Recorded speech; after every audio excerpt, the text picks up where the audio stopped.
in doubt, think about the nation. So good to finally be speaking with you, and a huge congratulations on Tejas's release. After a long time, I think you finally got a release date, and I think this has been a long time coming. How are you feeling? Thank you so much, first of all, for all the positivity all these years. We've been connected on and off in a way, but good to now finally, chat with you. I'm feeling good. I'm feeling happy. The reactions have been positive so far. Hmm. So I'm just too busy with the post of the film right now. But on Right. and off, see the reactions, and I hear or I share the stories, so I get to know that yes, reactions have come out good. So you also message that it's looking good. So I'm happy. I mean, look, this Yeah. is your first feature film, and that too on a very valiant one at that. I mean, it's quite interesting because we've had quite a few recent films actually to do with the Indian Air Force. I mean, you had what Gunjan Saxena just some time back, then fighter announcement that was made, as well not so long ago, and we've been seeing the teasers and stuff of that come up, or glimpses of that at least. So, what do you think has really contributed towards, I think, this interest of seeing Indian Air Force stories in cinema? As I don't know the overall interest. It's just that it is something unique. It's a unique experience for audience because anyway, post-COVID era, every filmmaker or storyteller had to think that what they can give to the audience so that they come to the theaters. So it's a perfect blend of, if you mix your story well and give this aerial action, it will be something different. So I think probably that is the reason. Though, Hmm. though I came up with this idea and we wrote the script pre-COVID. Yeah. Yeah. So, but maybe now that the films that are being announced post-COVID must be having that sense that the scale is huge and there's so much one can do. And it could be a unique experience for the audience in theaters. So I think that is one reason, because of OTT coming, there's so much subject, there's so many topics are already being covered on OTT. Hmm. So maybe that could be the reason. Right. And I think it's brilliant to see Kangana in this avatar. I mean, I think we've seen her do action before. We've seen her play sort of grayish roles as well. I mean, she did a film called Dhaka recently in which her action was fabulous to watch. Yeah, yeah. So again, what was the factors you considered when casting Kangana for the role? And was it almost quite instant for you to approach her? It was instant, actually. I'll give you two reasons, because it's a heavy acting oriented role. So obviously, there's no doubt in anybody's mind that Kay is a great actor, and four-time national award is, it's no joke. So that was something, and also her personally, she's a patriotic person. Her love for the nation is so huge. So then instantly, it's like, okay, she is Tejas. I keep telling her that it's a this thing between us, that whenever I see a picture of her in Tejas outfits or these G suits or uniform, I always tell her that somewhere she must be in some life. I don't know. She must be in defense forces, either an IF officer, army officer, somewhere, because the body language, the way of talking, and also the feeling that she has for the nation, the love for the nation is, it's something that I was looking for in Tejas the character. So Hmm. the Tejas, the love for the nation plus a great actor. So it was the right mix. So it was instinct. So she was the first one we went to, and we are lucky that she said yes to us. Amazing. No, I'm definitely looking forward to seeing how it all pans out. And I think what I really am fascinated by, because when you are exploring the Air Force, of course, it requires a lot of research. It requires, and I'm sure for you, there must have been a lot of VFX work as well, Yeah. in the process. And I'm always fascinated with how filmmakers manage the practical and physical aspect of acting and direction as well as the special effects side of it. Was it quite a tough process for you to manage both those aspects? Yes, it was definitely very challenging. But at the same time, when you figure it out, or the process of figuring it out, it becomes satisfying. So it was a challenging and a satisfying process at the same time. I just feel that when I was writing it, I did my own research, like, whatever it is, like, okay, Tejas aircraft, Tejas the character. So whenever I'm writing something, the first thing that comes to my mind is, what are my characters called? What do I Mm, call them? female fighter pilot. And then I did research, and the first thing that popped out is Tejas, the aircraft. So I jumped that, okay, I have an aircraft that is called Tejas. Tejas could be a name of a person. So it's amazing. My character is called Tejas, and she flies Tejas, the aircraft, for this mission. So that was a very, I think I got lucky there that Vajpayee ji gave name Tejas to this aircraft. You cannot name your character MiG-21, so Yeah. so, or Sequoia or something. So it was amazing that ways. And the challenging aspect was that obviously IF. So once I wrote the script, Anuj, what I did was, obviously we had Wing Commander Gokhale, who's an ex-IF officer. Now he flies a commercial aircraft. So Mm. he's now with I'm forgetting, with some airline. So he joined us, and then I rewrote another draft with him, in the sense that keeping the IF side aspect.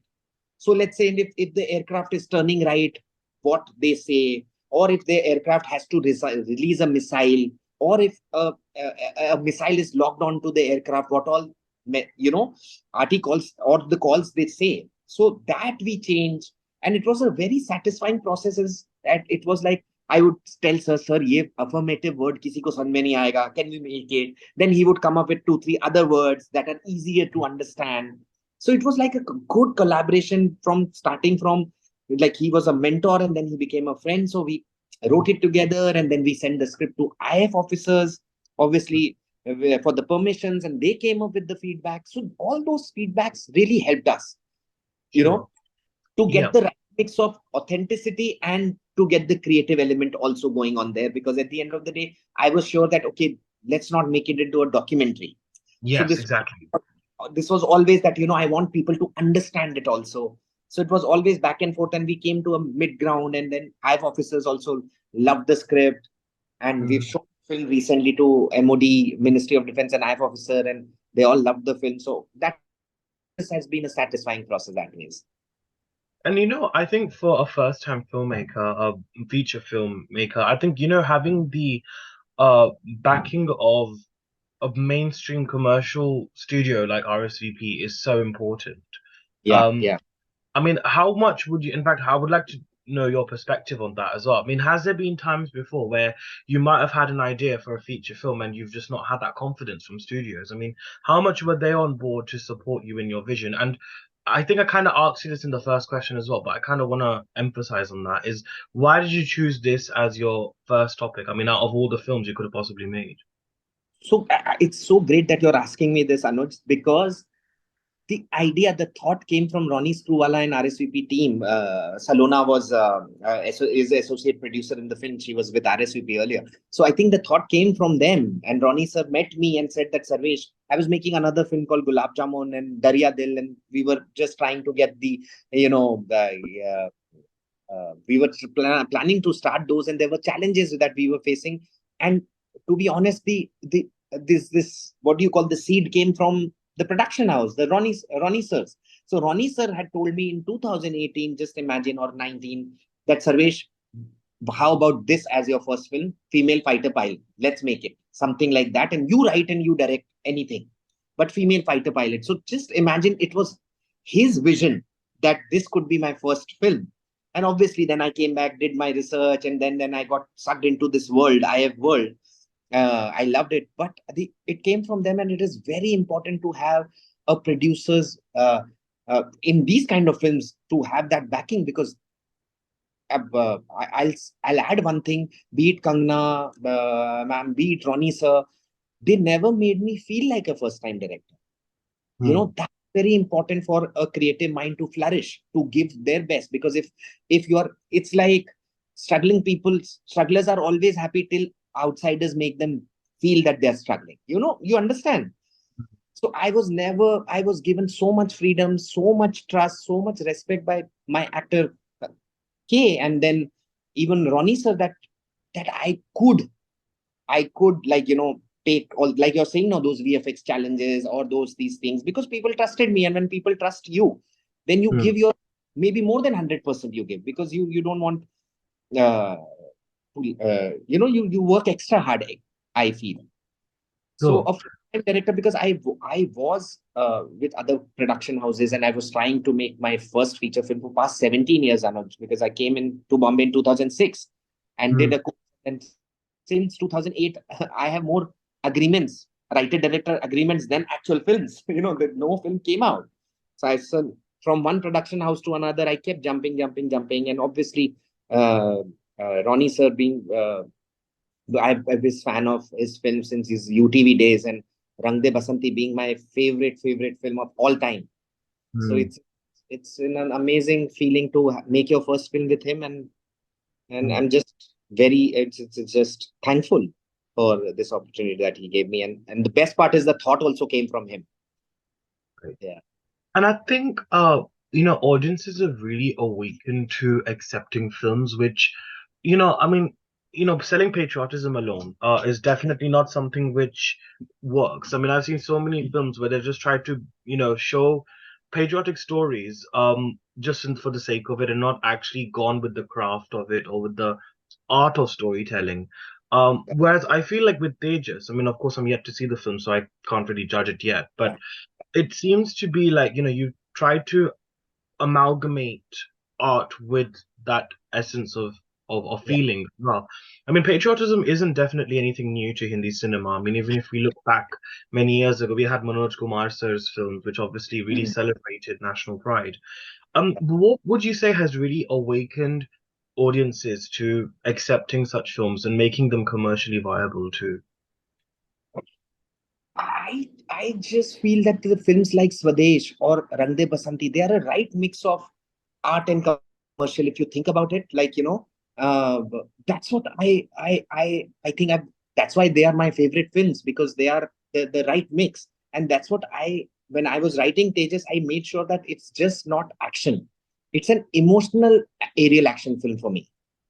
So the core is actually emotion. So even if whatever I've been appreciated for the dialogues, or even even the the aerial shots, people are loving that.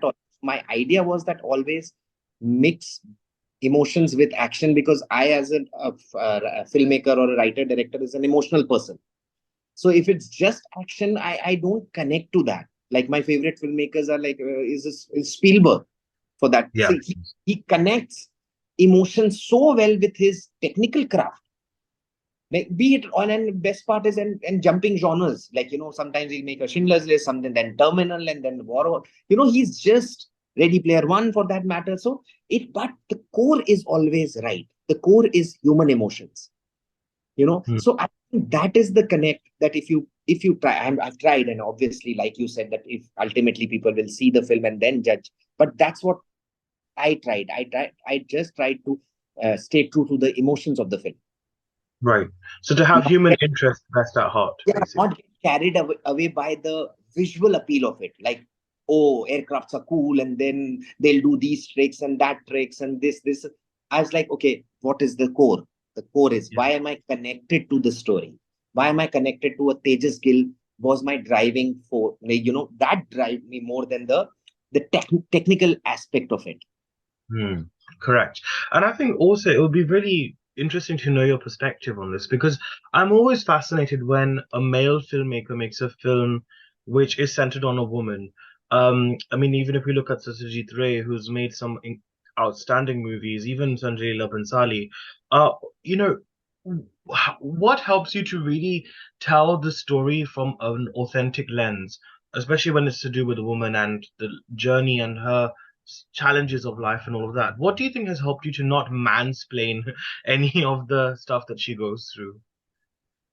I think I have two sisters. That helps because I've grown up with them. I'm very close to my mother. So whatever ideas, this thing, my wife is a hardcore critique. Look, if I'm saying something which is like, oh God, this is a man's perspective of how it should be said, they are all there to correct me. That, I mean, that helped me in a way, because whenever I come up with an idea or a concept or a screenplay, anything, then I'm talking to these women in my life, and they correct me, and I instantly take their inputs in a completely open way, that okay, if they are saying it, let me think about it. And the biggest help for me is my wife, who's also in the same line. She's a writer, actor, writer, and everything, and she has a very strong instinct. So I think for male filmmakers, if they're making, it's very important to be to take the inputs of all the opposite sex around them. Otherwise, it's too. And also the films, like I've grown up watching so many films, but feminism these days is what a girl is drinking or smoking. That's feminism. Mm. For me, there's more like to feminism than these things. A girl may not like drinking, for that matter. Like, you understand what I'm saying? That Yeah, no, totally get it. Yeah, it's almost veering into pseudo sort of yeah, territory, you I can think say. you need to touch upon the inner aspect of these things rather than the exterior appearance. Like, I never a girl could be very modern in a sari, for that matter, or very. Do you understand where I'm? I don't know if Yeah, I'm. yeah, yeah. No, If, I get what you mean. It's basically this whole perceived notion of feminism is not necessarily what it might mean for everyone, is what you're trying to. exactly, like a tattoo or these funky clothes doesn't, like, when you think that, okay, this is progressive. For me, it is much deeper.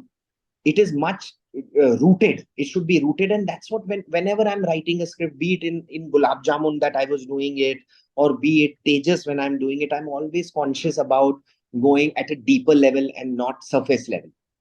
Hmm. Because as a writer, that's what I plan to do ultimately. Obviously, like, there will be, and there can be something that, okay, I could have done this better in a Tejas or this, then I'm ready to learn from those things also. But that's what I feel, that yes, it is very difficult for a male director to write female centric roles, because uh, we tend to only go show the surface level.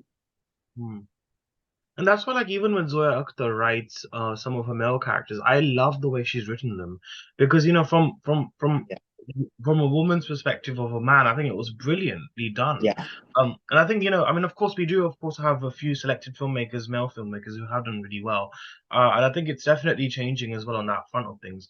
But see, this is a theatrical release, and this year it's been quite an interesting mix of films that have done really well at the box office. Um, and obviously, I know from previous conversations that I've had with filmmakers, the pressure of box office is often quite daunting and overwhelming. So what has really prepared you for that? See, over the years, I've always told myself that be honest with your craft, like, and just whatever things that are not in your control, don't think about it. So I have mentally prepared my mind like that. Like, if and obviously I'm not saying I'm not concerned about the box office. Yes, which will make a, like, we all love those 100 crore films, and 200 crores or whatever, as much as the box office numbers are. But you have to train yourself and detach yourself so that your craft doesn't get affected by those things. Because sometimes when you are writing, you're thinking, okay, this is a massy dialogue, it will work there, and you may fall completely, like, you can go completely wrong with it. So with your craft, if you're honest, I just think that that's the only thing a creative person can do. And then so your thing is that this is what I like, this is what I've written, and I hope and pray that everybody around it also enjoys it. I think the names that you're taking, it's like, let's say, Zoya Akhtar, or for my favorite filmmaker in India is like Raju Hirani. I Hmm. think his writing process is so honest, and that helps, that shows on screen. So that's what I, even if Rang De Basanti, for that matter, I don't think anybody thought that it could be so big, in that sense that it could create those candlelight march at India Gate, and it could reopen couple of cases. Nobody thinks like that, or nobody can predict. What they can do is they can predict their own judgment of what they are doing. So Hmm. I always like to stay true to the art, stay true to the what I am writing, and obviously take feedback. So if you're writing something, or if you're made something, you show it to 10 people. Let's say 7 or 5 people are saying this is an issue, Sarvesh. Then you go back, you tweak it, you take the criticism well, and then you tweak it and change it. That okay, my instinct may be slightly wrong here based on the feedback that you receive. But ultimately, you have to be honest with your craft and not let box office numbers initially decide your each and every decision that you make while making the film. Right. Now, For I'm that, sure. I think that the trailer will be received so well. for that matter. I just made it and I liked it. We made it. The team made it, and team was confident. Team loved the dialogues. I didn't know the dialogues will become like, everybody will say that the dialogues are very good. So it's like, then it makes you happy that okay, yaar, you did it and now people are enjoying it. Right. Well, look, that sounds all amazing. And I think on a final note, I know right now you're currently in Tejas mode and you're gearing up for the film's release. Evidently so. But I think once you kind of what do you hope from Tejas going forward? And have you got any other projects in the pipeline? Have you started working on your next?